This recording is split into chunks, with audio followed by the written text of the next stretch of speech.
Assalamu alaikum. Bütün dünyadaki barlıq Şərq Türkistanlıq qarindaşlar.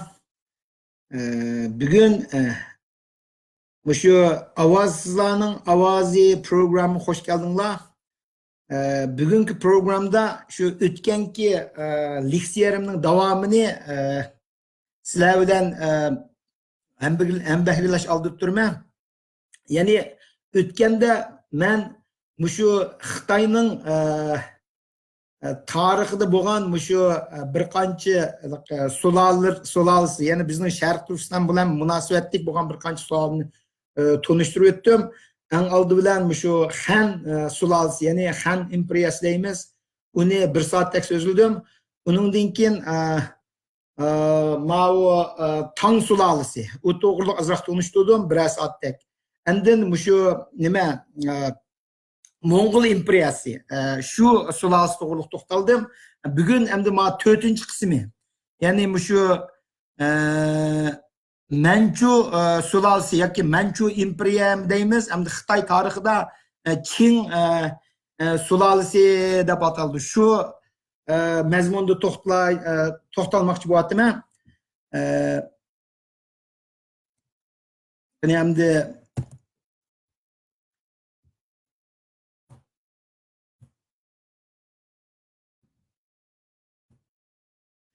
bu bugünkü mazmunda endi şu Manchu imperiyaning qurilishi, ya'ni 1644-yildan boshlab 1911-yil bo'lgan shu 267 yil jarayonida qandoq cho'ng voqealar bo'ldi. Bo'lib bizning shu Sharq Turkiston rayonida Manchu imperiyaning qandoq ta'sirlari bo'ldi degan to'g'riliq to'xtaldim. Meyada mavzular qarab o'tdimiz. 1644-yili, ya'ni şu Xitoyning shimol tarafga joylashgan şu Mo'ng'ullar bilan munosabatli qabilalar şu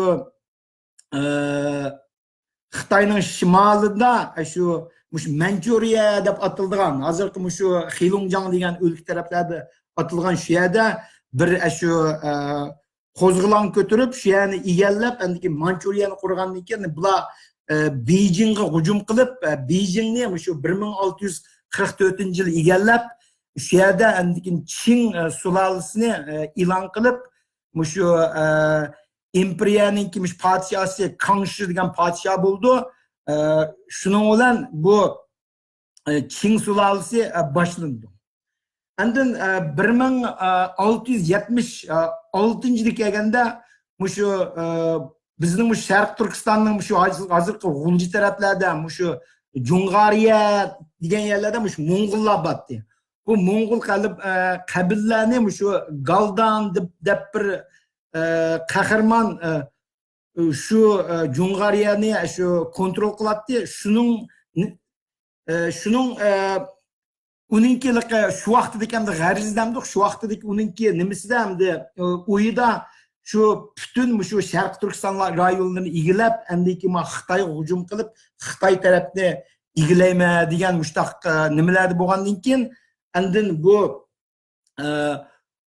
buningga andiki şu Kangshi, şu Qing sulolasining podshosi buningga nima qilib, andin bu 1690-yili özünün qo'shinlarini avatib, andiki bu Jungariya armiyasini mag'lub qildi. Shu vaqtlarda andin u vaqtlarda Uyg'ur imperiyasi asosan Turpan rayonini egallaydigan Uyg'ur xonadonligi bor. Uyg'ur xonadonligi bilan vaqt so'qishmaydi. So'qishmay Uyg'ur xonadonligi vaqtda Qing bilan bir kelishim tuzib, shu hujum qilmaydigan bo'lib, andiki Uyg'urlar endi shu vaqtdagi Uyg'urlarga shu Uyg'ur xonadonligi vaqtida chekilmagan. Bu 1676-yilda bo'lgan ish. Demak, bu yerda bu shu Qing sulolasi endi bular maqsadlik bu tarafga hujum qilmagan, faqat Mo'ng'ullardan qo'rqib. Bu Mo'ng'ullar deganimiz vaqtida shu hozirgi Mo'ng'uliya tarafdagi Mo'ng'ullar andiki bizning Jungariyadagi Mo'ng'ullarning kashfidan ansirab, andiki bu harbiy qo'shinlar o'tib ayaga chiqqanki, shuning bilan bu keyin qanday bo'ldi deganda bu 1724-yillari Yani Cungariyanınki şu Cungariya bilen Çin sulalisi özleri kelişim tüzüp endin biraz tiniş ötmekçi bolğandı, lekin mao Galdanınki Jain İslam'da yok şu Nefyusi. Nefyu vaqtida bu Xitayga şu Çin imperiyasi yana qarşılık gösterip endikin bir urush qildi. Şu vaqtda yana bular yana bir kelishim tuzdi. 1724-yilda. Andın yana bir 30 necha yil o'tgandan keyin yana 1757-yili yana shu Jungariyaniki bir qabila beshi Amursana deydigan yana bir qo'zg'olonni ko'tarib, andin shu Çin imperiyasiga yana hujum qilishni ta'sir Çin imperiyasiga tahdid solgandan keyin andikin shu vaqtida Qianlong vaqtida Kangshi o'lib ketgandan keyin Qianlong podshoh bo'ldi Çin imperiyasiga. Bu Qianlong vaqti nihoyatda kuchli vaqtida shuning bilan Qianlong bu 100 mingdan 200 mingga qarta shu qo'shinni avatib andikin shu Jungariya tarafda qo'zg'olonni bastırıp olup andikin aşağıda 1 milyonga yaqin 1 milyon atrofidagi shu Jungariya Mo'ng'ullarni qirib tashlab men asosan u yerda 1 milyon odam degan vaqtlarda jiq odamda asosan shu yerdagi Jungariya Mo'ng'ullarni asosan shu pak-pakiz yo'qdi o'tgan bu. Shuning bilan bu 1757-yili bu Çin imperiyaning qo'shinlari Sharq Turkistonni kirgan bo'ldi. Kirib uylarni egallab bo'lgandan keyin endi qanday bo'ldi deganda 1759-yili ham shu qo'shinlardan foydalanib endi keyin bu janub tarafga qarab hujum qildi. U mezgilda bu janub tarafda bizning shu Uyg'urlarninki shu Qashqariya endi shu Oltiya taraflarda vaqtida shu Aqtog'liq endi Qartog'liq deb ikki cho'nglik nima endi cho'ng ashuliq nimalar bo'ladi-da, bular o'zaro toza so'qish jidallarni qilayotgan vaqtlardan bularning Aqtog'liq ojizlashib ketdi, Qartog'liq ojizlashib ketgandan keyin Çin o'zininki Çin armiyasi o'zining shu Aqtog'liq va Qartog'liq qo'shinlarninki ojiz lishib ketganligidan foydalanib, andikin shu Qashqariya bilan shu Tarim o'ymonligini egilib oldi. Egilib olib, andikin egilib olgandan keyin endi demak endi shu bizningki Sharq Turkistonni besib olgan vaqtlar qachondan boshlab hisoblandi deganda 1759-yil. Yani 1760-yil desak, shu vaqtlardan boshlab endi shu Çinning armiyasi Sharq Turkiston rayoni Çinning kontroliga tushdi degan. Endi aşağıda yana bir narsani deb o'tay. Bu mezgillarda yani 1759-yillar vaqtlarda degan Çin imperiyasi nihoyatda kuchli davri bo'lganda, u vaqtlarda faqat Sharq Turkiston emas, ular Sharq Turkistondan boshqa Tibetni egilib olgan, Mong'oliyaninki hozir shu o'z vaqt hozirgi tashqi Mong'oliya va ichki Mong'oliya territoriyalarni, Tayvanni shularni ib ketgan. Lekin 1769-yilga kelganda Burma bilan so'qishdi, bir mezgilni egallaydi, keyin endi ulardan yenib chiqdi. Nepalni 1790-yili Nepalni egallaydi. Demek vaqtlarda bu Çin imperiyasına ait kuchli bo'lgan bir mezgil. Hem ularninki territoriyaning kengligi to'g'riliq birdan turib xaritini ko'rsatganda yana biroz tushuntirib o'tdim. Bu vaqtda bo'lgan ishlar shu. Hamda shu 1770-yillardan boshlab amaliyot bu Sharq Turkiston rayonida bu Çin sulolasi qarta nurg'un shu qo'zg'olonlar barpo qilgan, qo'zg'olonlar paydo bo'lgan. Bu yerda men shularni bir ratlab chiqdim. Birinchisi 1825-yili shu Aqtog'liqlarninki g'ujisi Jahongir degan ashada bir qo'zg'olon ko'tarib, endiki o'zini Qashqarda o'zini sulton deb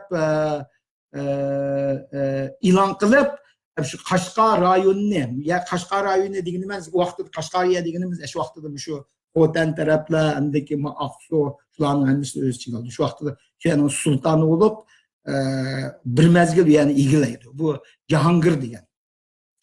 Endi 1500 yil o'tgandan keyin, ya'ni 1830-yili shu Buxorolik Yusuf degan bir qo'zg'olonni ko'tarib, mush Qashqariyani bir 3 oydak yani so'rgan bo'ldi. Keyin albatta Çin imperiyaning kuchlari ularni mag'lub qildi. Shundan yana bir 10 yil davomlashdi. Ya'ni 1846-yili shu Yettixo'ja deb atildi endi tarixda. Yettixo'jalar birlashib bu vaqtida yana bir shu inqilob qo'zg'aydi. Ya'ni qo'zg'ab u yerda bir Qashqariyani yana shu nima sultonlik jakalab 75 kundak yani so'rgan bo'ldi shu Qashqariyada. Endi 1857-yili Valixon deb, endi uni Valixon, men o'qigan kitobda Valixon debdi, endi uningki endi vaqtidagi xonlarninki ismlari har xil bo'ldi. Ba'zilarining arabcha ism qo'yilgan, ayt uzun ismlari bor. Bu yerda endi Valixon deb olgan yana bir qo'zg'olonchi bir qo'zg'olon ko'tarib, endiki Qashqariyani Qashqariya Tarim vodisini yana bir necha oy shu kontrol qilgan bo'ldi. Bu endi shu mezgillarda o'tgan bir qancha endi atılışqa to'g'ri keladigan bir cho'ng'aroq qo'zg'olonlarning birisi. Endi bu davrlarda eng cho'ng qo'zg'olon qaysi bo'lganda shu Yoqubbek. Yoqubbekni ko'pinchimiz anglagan ham bilamiz.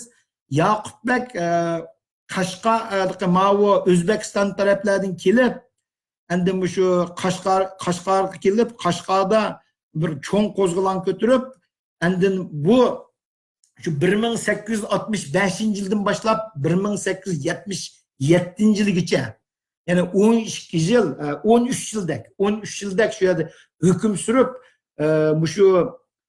shu hozirgi butun shu Sharq Turkiston rayonini desak bo'ldi, lekin bu g'uljilarga bormagan. G'ulji taraf bormagan, uningdan boshqa shu Qirg'iziston taraflarining bir qismlari, endi Qashqariya deb ataymiz, endi Oltisha deyilgan rayonlar, bularni endiki hatta Turpan taraflarni, Qumul taraflarini egallagan bo'lib, shu vaqtda bir 13 yildak vaqtida shu o'zini podshoh tiklab, shu yerda shu Sharq Turkiston rayonini kontrol qildi vaqtida. Endi bu yerda endi bu Yoqubbekninki o'zininki nima qilishicha, shu vaqtlardagi ba'zi bir tarixchilarninki yozgan aslim bo'yicha aytganda Yoqubbekning qo'shini bir 40 ming atrofida ekan. Nihoyatda xili kuchli bir nima bo'lib ekanda, lekin bu vaqtlarda iqtisodning sababidan, endikin bu tashqi kuchlarning ta'siridan, endi xalq orasida ba'zi bir tarixlarda yozgan chog'da xalq orasida degandek qo'llashlarga ega bo'lamidi degan gaplar bor. Lekin bu yerda endi tub sabab nimadan bo'ldi deganda, bu Yoqubbek o'zi bu shu Sharq Turkiston tug'ilgan boshqa buni chet eldan kelgan tajovuzchi degan shu tashviqotlarni taqib, endikin shu yerlik xalqlarmi, yerlik xalqlarning toz degandek qo'llashiga ega bo'lamagan. Lekin Yoqubbekning bir azoyligi nima deganda, u o'z vaqtida Tungan qo'shinlarini, vaqtlar Tunganlar kuchli vaqtlarda Tungan qo'shinlarini o'ziga jalb qilib, ular bilan birlashgan. Shu sabablardan shu butun Sharq Turkiston rayonini egilib olgan. Endi Yoqubbek to'g'riliq ham bu yerda gapni qilsak jiq gap bo'lib ketdi. To'g'riliq ayrim to'xtalsaqmi bo'ldi. Amayada men bir narsani deb o'tay, endi Yoqubbek eng oxirida mag'lubiyat bo'lganining sababi nima deganda, Zozong Tang degan, amayada Zozong deb yozib qolibdi. Zozong Tang deb shu Chinninki bir nima generali. Zozongtang o'zi balkim Xitoy bo'lmasligi mumkin. Balki Manchingninki bir Manching Manchurlik bo'lish ehtimolini aytib, bu Zozongtang shu vaqtida 200 mingdek qo'shinni yetaklab Yoqubbekning 40 mingdek qo'shini bilan shu qo'shinni bular mag'lub qilib, undan keyin shu Tarim o'ymonligini qaytirib olgan bo'ldi. O vaqtdagi onun sebepçi bo'lgan birisi nima deganda, birisi Rusiya, ya'ni birisi shu vaqtdagi Britaniya. Chunki o vaqtdagi tarixiy mezgilda Angliya dastlabda garchi Sharq Turkistonninki shu yerda qurilishini, ya'ni shu Yoqubbekni qo'llab kelgan bo'lsa-mu, lekin keyingi mezgillarda endi bu qo'llamaydigan bo'ldi. Oxirida ma'lum sabablardan qo'llamaydigan bo'ldi. Ya'ni Rusiyami qanday bo'ldi deganda, Rusiya o'zlari vaqtida O'rta Osiyoda yangidan kuchlanib tikilgan bo'lgandan keyin Rusiya endi mishada bir shu Yoqubbekning ashada o vaqtida endi Yoqubbek qurgan shu Sharq Turkiston davlatini, endi o vaqtida Sharq Turkiston davlati demakda, endi nima Oltisha deb atildi. Shunda bir qancha boshqa atalg'ular bor. Bunda endi Rusiyaning u yerda qurilib qilishini xohlamaydi. Nima uchun deganda, Rusiya o'zi tavadagi turk mamlakatlarining qo'zg'ilib, hammasi Rusiyaga qarshi chiqqanmi deganda andish qilib, shu Rusiyami bunga qo'shilmaydi. Andikin Britaniyaning ansiraydigini endi asli bu yerda qurilib ketib qolsa, masalan Sovet bu yerda shu Yoqubbekni qo'llab qolgan bo'lsa, keyin Britaniyaning Hindistondagi ta'sirlariga, Hindistonga bo'lgan ta'siri aks ta'sir bo'lib qolamdikan deb ularni qarshi qildi. Endi Rossiya bu vaqtida shu ochliq jihatdan yordam qildi, Angliya iqtisod jihatdan yordam qildi. Shuning bilan shu sabablardan endi Yoqubbek shu Zozongtangning armiyasiga bardoshlik berolmaydi. Mishada yana bir narsani eslatib o'tishni to'g'ri ko'rdim. Shu Zozongtang shu Sharq Turkiston tarafga hujum qilishdan burun Xitoyda Xitoyninki shu rahbarlar orasida xili bir talash tortishlar bo'lib ketgan. Bu talash tortishlar nima deganda, endi Li Hongzhang deganni balkim sizlar anglagan bo'ytinglar mumkin. Li Hongzhang bilan shu o'rnida bular talash tortish qildi. Bir 7-8 yilda talash tortish qildi. Ya'ni shu 65-yilda Yoqubbek qo'zg'olg'in ko'tarilib Sharq Turkistonni egallab ketgandan boshlabda bu o'rnida shu talash tortish qilib, Li Hongzhang bir taraf turib, Zozongtang yana bir taraf. Endi Li Hongzhangning degida biz u chet rayonlarni u yerga biz as qo'shin mablag' to'plab qo'shin olib u yerda bir qurg'oqchilik rayonga unchalik mablag' selishning hojati yo'q. Chunki bizning Janub dengiz tarafdan chetel qo'shinlari, ya'ni u vaqtlarda Angliya, Fransiya, Portugal deganlar u vaqtlarda asharlarga ancha-muncha hujum qilib turganda, Li Hongzhang degani biz armiya kuchimizni shu janubga olib, janubni qo'g'daydi. Lekin Zozongtangning degani, Zozongtangning asosan degani nima deganda, u janub tarafdagi bu chetelliklar, u vaqtda alvoslar deydi-ku, chetellik alvoslarning ularningki qiziqdigini faqat shu biz bilan savdo qilishda, ularning bizga zimin olamiz degan havisi yo'q.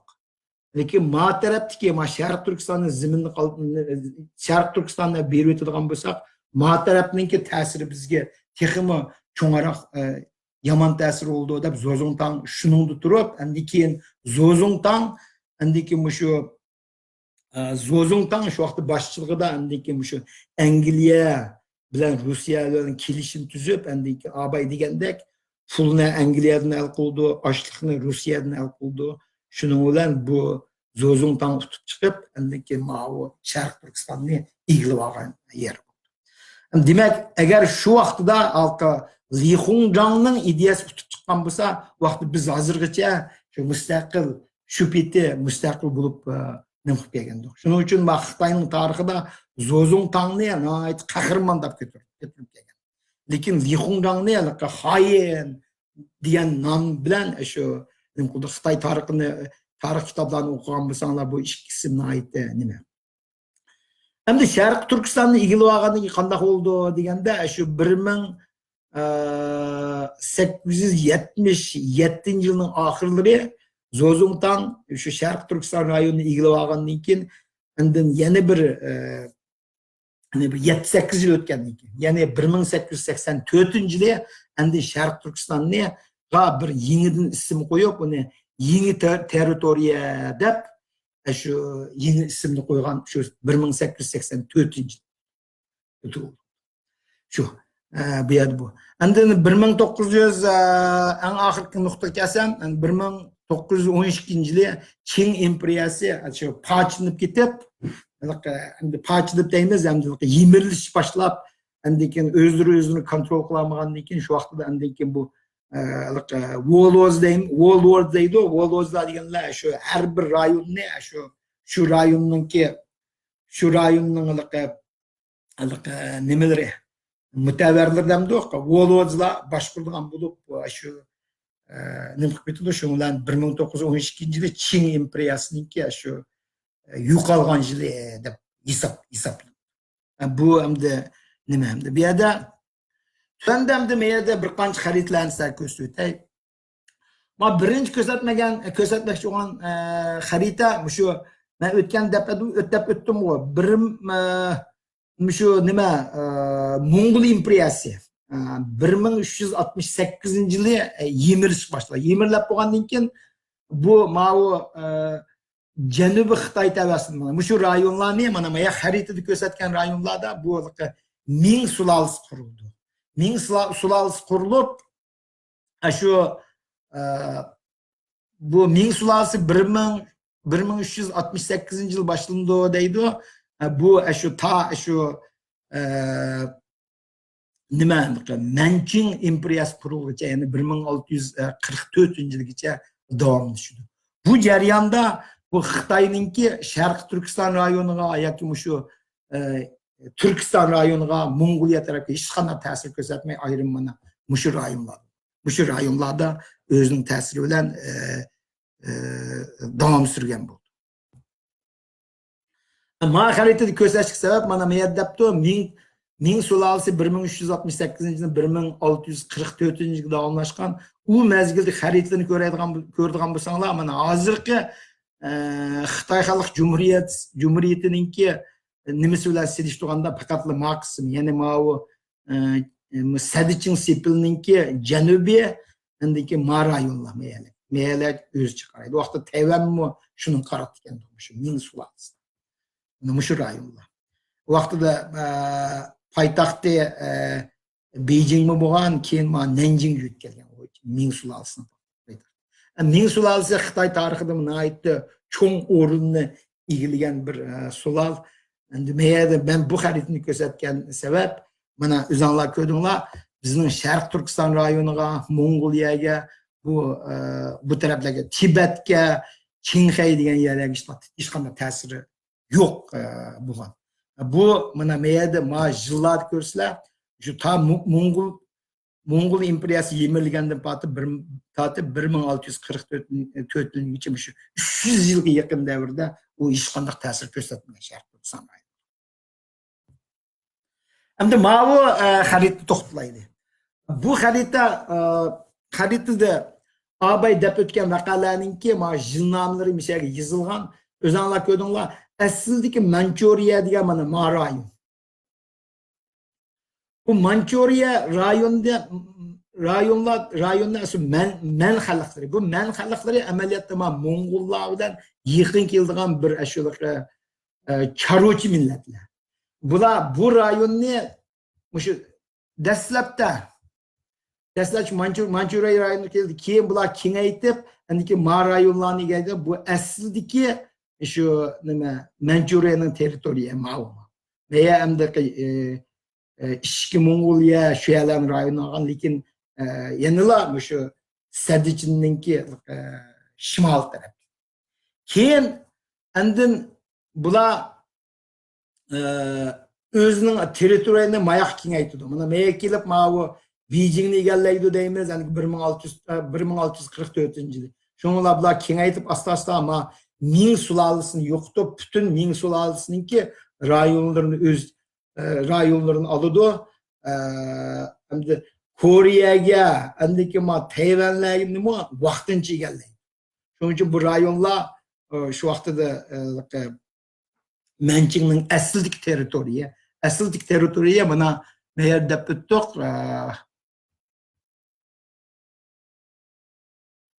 Şu ma taraplarga 1759-yılda başlap kirgidi oldu. Ma Taşqi Mongoliyani 1697-yılda egallaydı. Andiki ma rayonlarni egallap bolup, endi bularning asasen Şarq Türkistan rayonunda soquşkan wagty mana muşu wagtlar. Ma Jungariya degan rayon mana.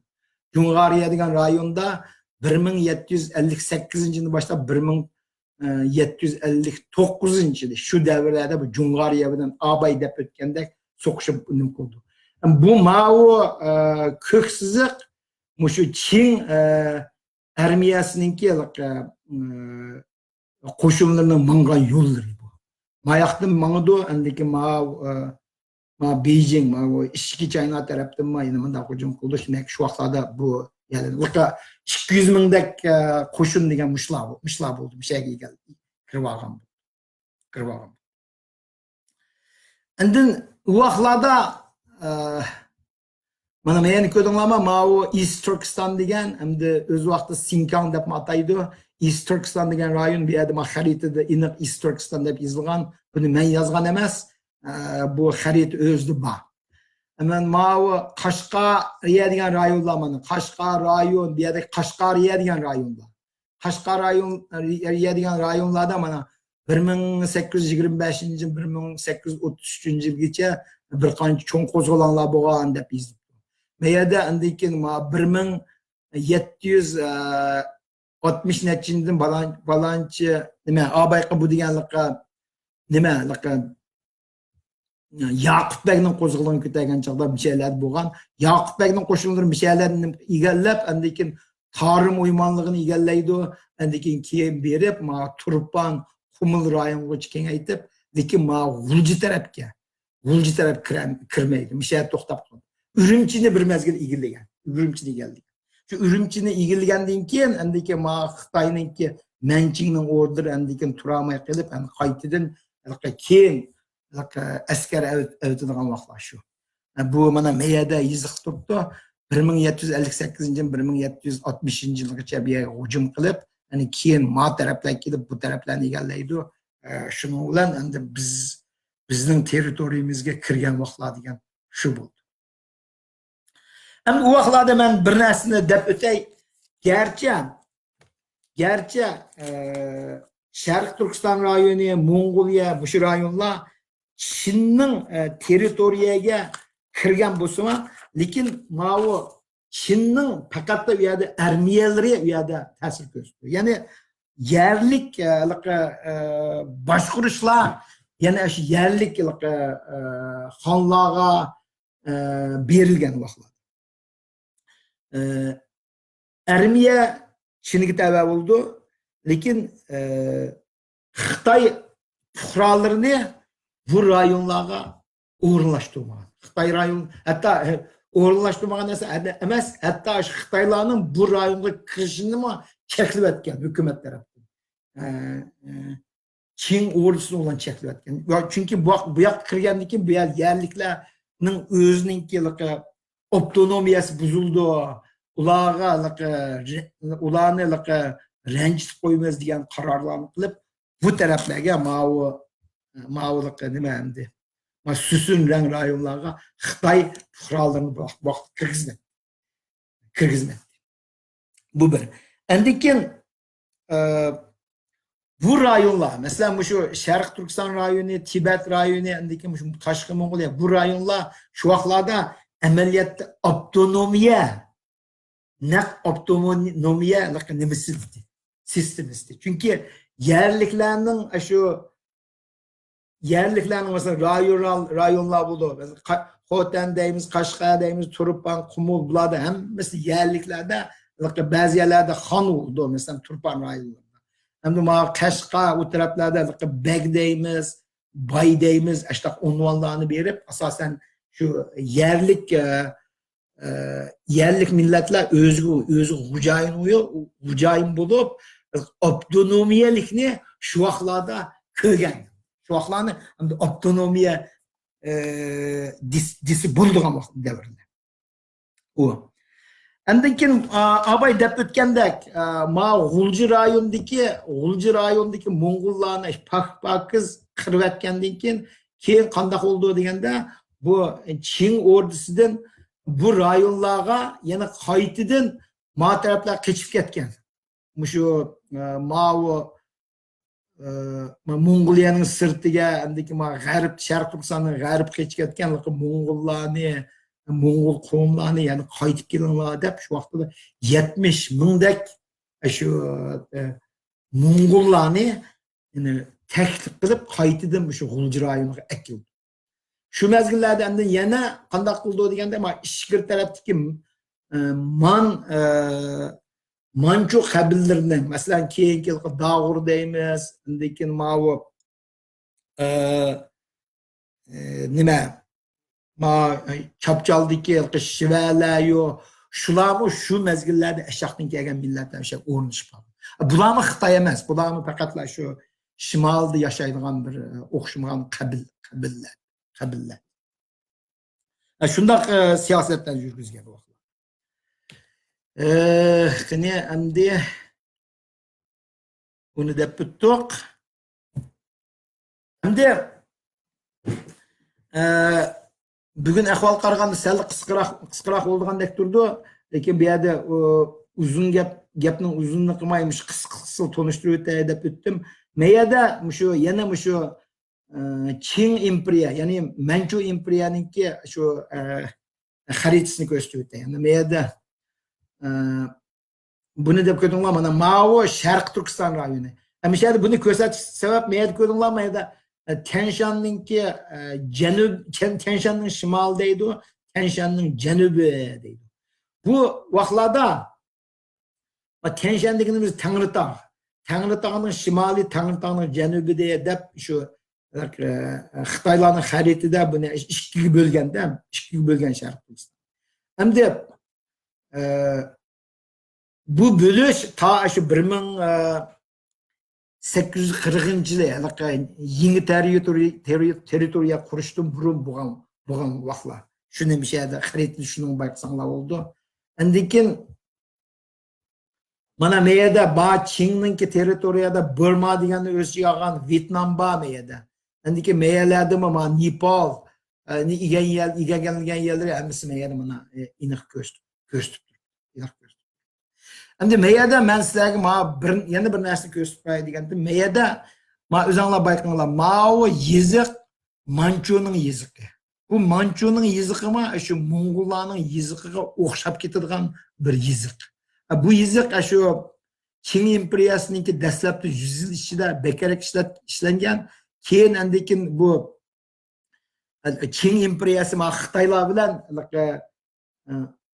ular hamda Çin'ninki hamda adamlar az bo'lgandan keyin asosan orduda harbiy boshliqlari, andikin harbiy qo'mondonlari, andikin shu vaqtlarda bo'lib o'tgan rayonlarning boshlari hammasi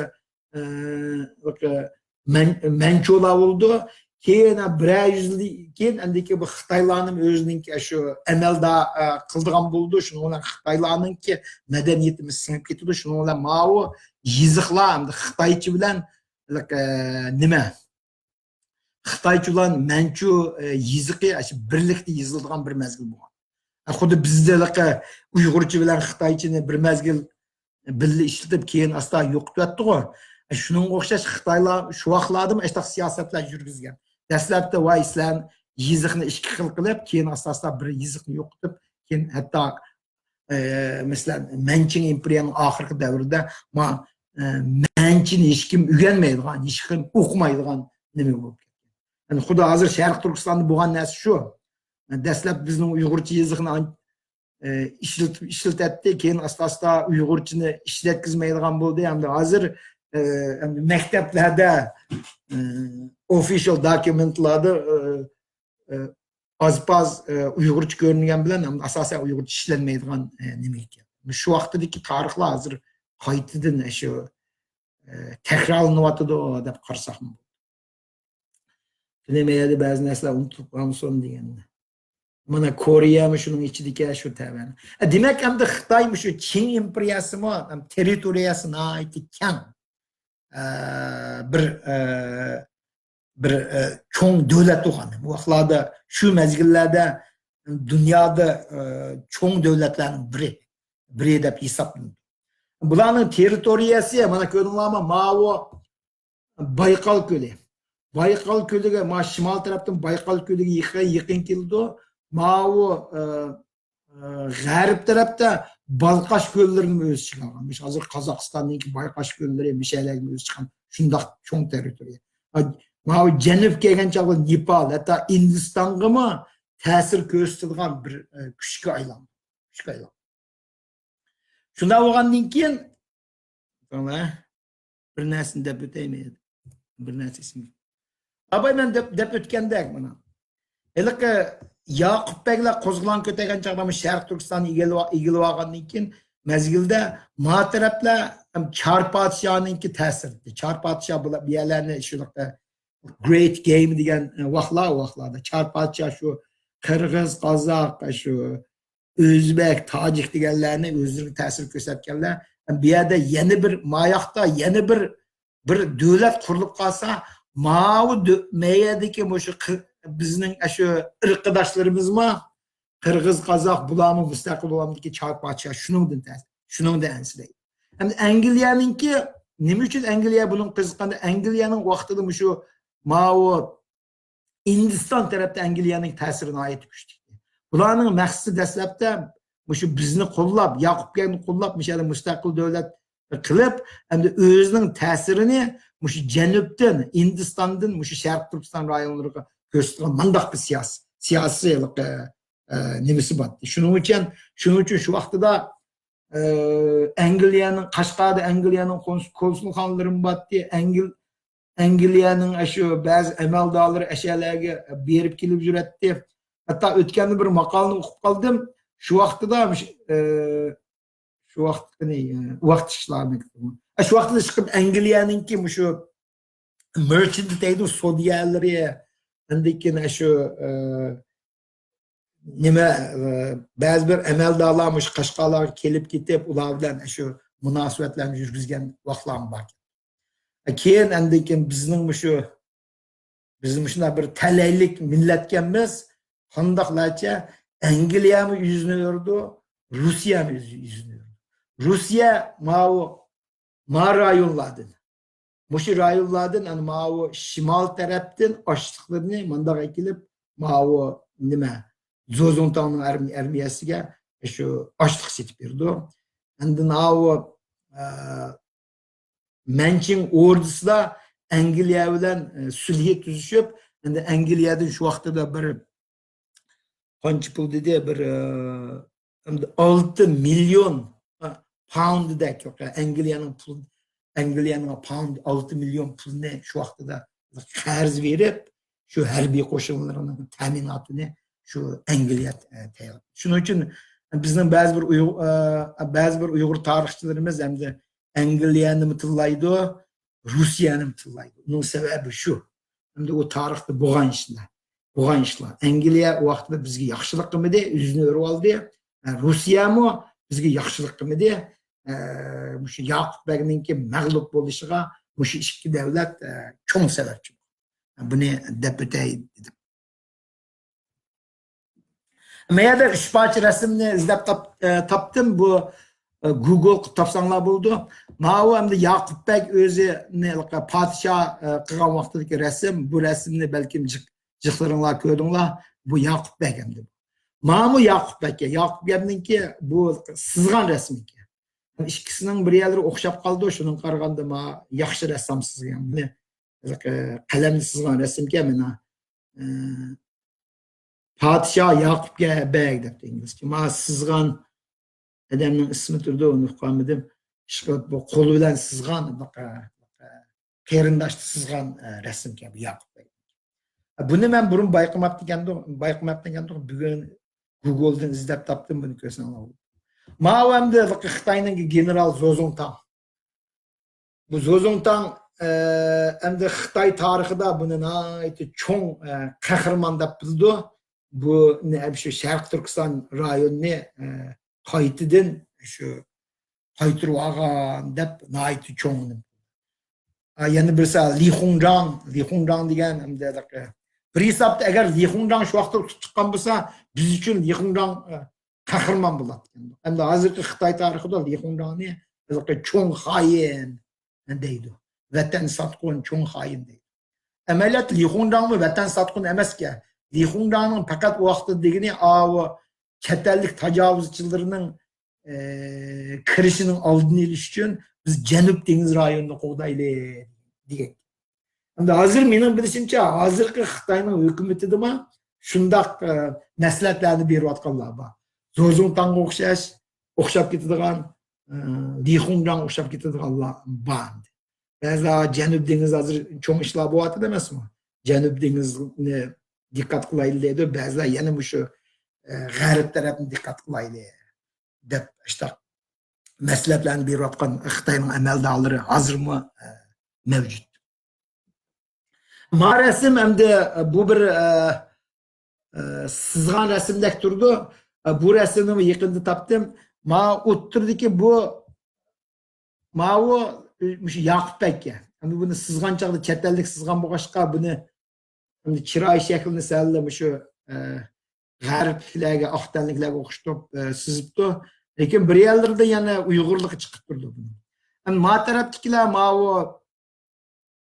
inglizlar. Ma tarafdagini balkim ruslar bo'lishi mumkin. Endi turk. Chunki shu vaqtida Yaqub Bekni Turkiyami qo'llagan, Angliyami qo'llagan, shuningga o'xshash O'rta Osiyodagi xonlarni qo'llagan vaqtlar. Nihoyat kuchli bo'lgan masalan. Bu yerda bir kelishimlarni tuzayotgan vaqtidagi ahvolni tasvirlab sizgan rasm o'xshaydi. Shuning bilan bugungi leksiyarim mishagicha bo'lsin deb o'yladim. Endi bu yerda men bir kitobni sizlarga shu tavsiya qilay deyman. Bu kitob nima deganda Great Game degan kitob. Bu Great Game degan kitob bumi menda bor bu kitob.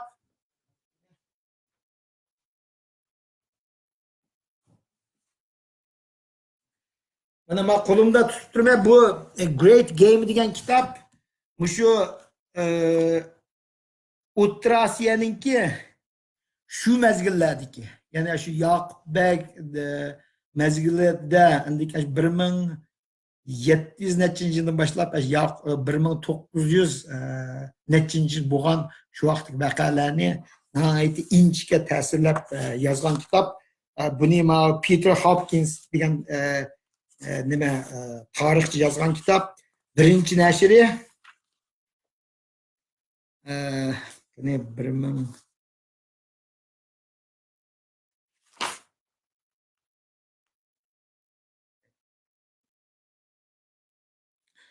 birinchi nashr 1990-yili chiqqan ekan. Endi buningki qayta nashr qilish to'xtab qoldi, chunki bu O'rta Osiyo tarixi bilan qiziqadigan odamlar ozib ketgachga bu kitobni jiq setilmagan. Bu kitob o'zi 560 betlik kitob. Endi shu bizning tariximizni nihoyat tafsiliy, shu g'arblarning ko'z qarashi bo'yicha nihoyat tafsiliy bayon qilgan bir kitob. Buni shu amalva shuni o'qib chiqsanglar bo'ldi deb qarayman. Şimdi ma kitapni hozir meyada boshlagan bo'lsak, bu ichildi, ko'rib boqaylik. Bahasi qancha bir qarab boqaylik.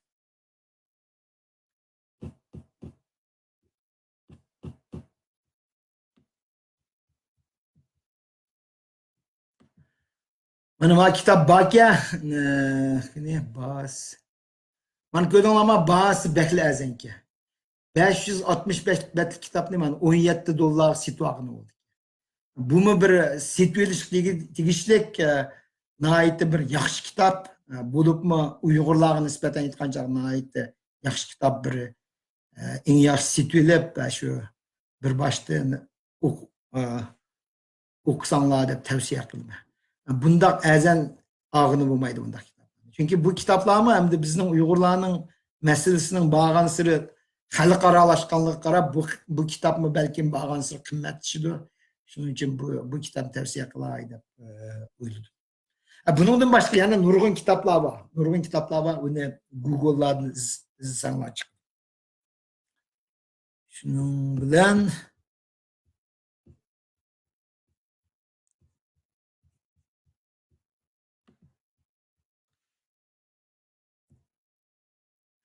meyada manasini bir maharetini bir ko'rib qoldim. Hem de o'tganda ko'rib bir hayajonlanib ketdim. Hem de bundaq imperiya bormi, yo'qmi debchi. Hem de bu nima deganda bu mu birisi laylagan bir xarit ekan. Mana mao ko'k rayon shu Uyg'ur imperiyasi debdi. Bu qiyos qilingan bir xarit ekan. Qiyos qilgan chaqdimi şu mezgildeki tarih özgürlüklerini özgürlükler bo'yicha qiyos qilgan bir xarit ekan. Agar shu vaqtida abay deb o'tdim, agar shu vaqtida Uyg'ur mushu Mo'ng'ullar, Jo'ng'oriyadagi Mo'ng'ullar qo'zg'olon ko'tarmagan bo'lsa, agar Çin imperiyasi faqat o'zlarining ishi bilan bo'lgan bo'lsa, endi Uyg'urlar nihoyat kuchli bir mezgillarda Uyg'urlarmi shu vaqtlarda endi özünün ziminini kengaytimiz deydigan shundoq nima xonlar o'tgan. Agar shu xonlarning maqsadi yetgan bo'lsa, bular mushu sharq tarafga hujum qilib, mana mushu rayonlarni egallagan bo'ladi. Bu shu vaqtga buni bir qiziqarli bir xarit bo'ldi. Lekin bu haqiqiy tarix xarit emas, faqat shu qiyos qilingan bir xarit ekan. Shuni bu yerda ko'rsatib Şunun bilan bugungi leksiyarim mishada to'xtalay deb atayman. Hamda bu 4 qismlik leksiya mishada tamomlandi. Kelar qatimda men shu 1933-yildagi Sharq Turkiston Islom Jumhuriyati bilan 1944-yildagi shu Sharq Turkiston Jumhuriyati to'g'risida üzerine tayyorlab qo'ygan materiallarım var. Şularni bir ixchamlab 2 soatlik qilib bir leksiya beray degan planim var. Çünkü Abay men sizlarga deb o'tdim, 1912-yili Çin imperiyasi yemirilgandan keyin Sharq Turkiston rayonida shuningdan keyin nurg'un cho'ng voqealar yuz bergan, hatto 2 Sharq Turkiston Cumhuriyeti kurulgan. Demek şu bütün Xitayning şu Han davrisidan tortib ta bugunga qadar Sharq Turkiston rayonida qo'zg'olon to'xtamay davomlashib keldi. Ta bugunga qadar Xitoylar bizni egallab ketamidi. Gerçi 1949-yildan tortib ta hozirga qadar shu o'zlarining territoriya ichida deb hisoblagandimi, amaliyotda Uyg'ur, Qozoq, Qirg'iz, Mo'ng'ul va boshqa turk xalqlarini o'ziga jalb qilamidi. O'ziga assimilasyon qilamidi. O'zlarining bir qismi qilamidi. Shuning uchun oxirgi so'zim Xitoy hamda Sharq Turkistonni azaldan o'zining bir qismi deb kelyotdi, yolg'on etib. Lekin amaliyotda Sharq Turkiston hech qachon Xitoyning bir parchasi bo'lib boqmagan.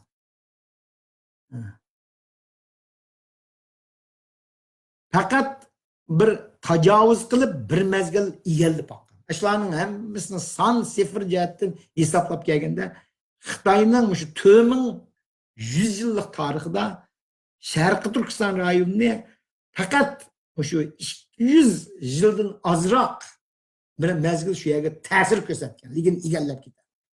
Bu to'g'riliq o'tganda so'zlagan shu 3 qism bilan ma bugungi nimasini qarab tafsiliy qarab chiqsanglar shu xulosga sizlar keladi.